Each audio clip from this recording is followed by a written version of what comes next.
السلام علیکم ویورز، کیا حال ہیں آپ کے؟ آئی ہوپ کہ آپ سب ٹھیک ہوں گے، خیریت سے ہوں گے۔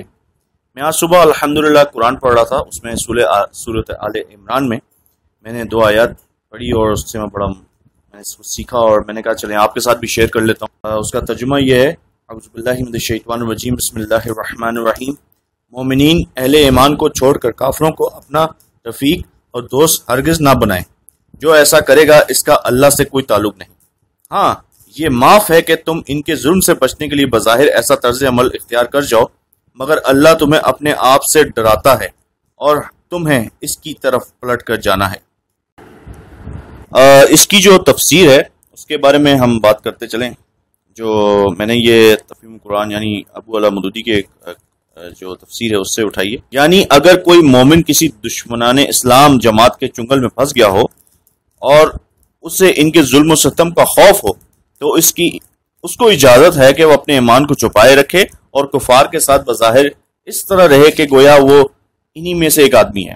گویا اس کا مسلمان ہونا ظاہر ہو گیا تو وہ اپنی جان بچانے کے لیے وہ کفار کے ساتھ دوستانہ رویہ کا اظہار کر سکتا ہے، حتیٰ کہ شدید خوف کی حالت میں جو شخص برداشت کی طاقت نہ رکھتا ہو اس کو کلمہ کفر تک کہہ جانے کی اجازت یا رخصت ہے۔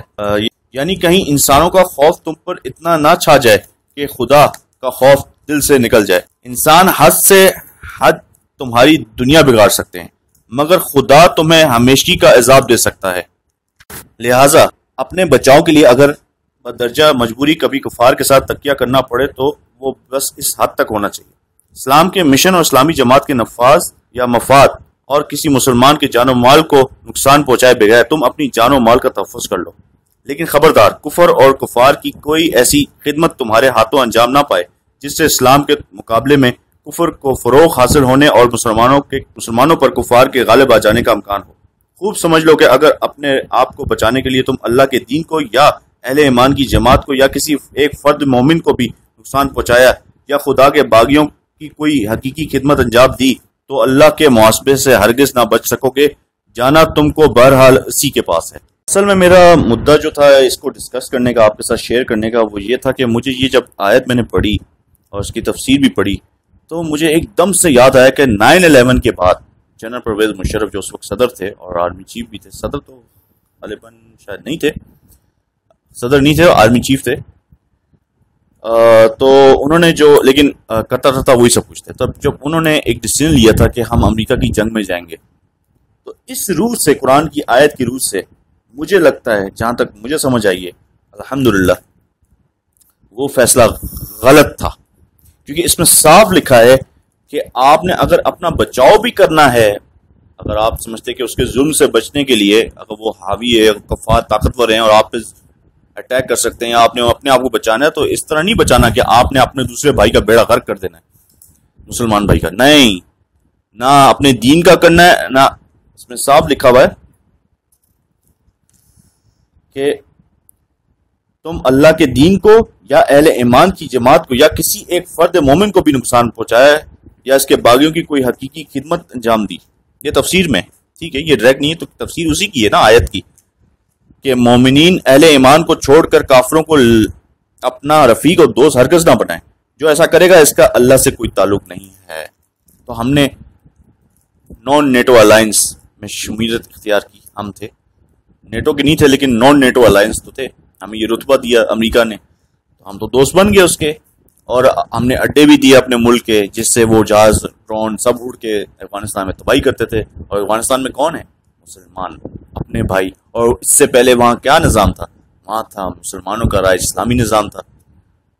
میں صحیح غلط کی بات نہیں کر رہا، میں کہہ رہا ہوں اسلامی نظام تھا۔ ہم نے کس کی ساتھ ہاتھ ملایا اور بغیر ثبوت کے فراہم کیے؟ خیر میں اس اٹیک کیوں ہوا میں اس بحث میں نہیں جا رہا، لیکن ہم نے کیا کردار ادا کیا؟ ہم نے تو صحیح کردار ادا نہیں کیا ایز پر اس قرآن کی 2 آیاتوں کو لے کر اگر آپ سمجھیں تو میرے خیال سے وہ جو ڈیسیجن تھا، یہ میری اپنی رائے ہے جو میں سمجھ پایا ہوں قرآن کو پڑھ کے سمجھ کے ان 2 آیتوں کو، وہ اس وقت ڈیسیجن بالکل غلط تھا۔ اور اس وقت کچھ علماء دین نے کافی سب نہیں کی تھی، لیکن برحال میں پھر وہی بات کہوں گا کہ میں اس طرف نہیں جا رہا کہ اس وقت کیا ہوا تھا، لیکن وہ فیصلہ جو تھا ایٹ دا اینڈ وہ ایک غلط ڈیسیجن تھا۔ ہمیں یہ نہیں کرنا. ہم ٹھیک ہے ہماری مجبوری تھی, وہ امریکہ سپر پاور تھا, دنیا میں کرتا رہتا تھا اس وقت, لیکن اور بھی بہت سے راستے تھے. ہم نے قرآن اور حدیث سے رجوع نہیں کیا. ہم نے قرآن کو اپنا امام یا ہدایت کا سرچشمہ نہیں بنایا. ہم نے کیا کیا, دنیاوی طریقوں سے سوچا. ہم نے دنیا کی حقیقت کو دیکھا کہ وہ سپر پاور ہے, ہم کچھ کر نہیں سکتے, تو جو کہہ رہا ہے کرنے دو.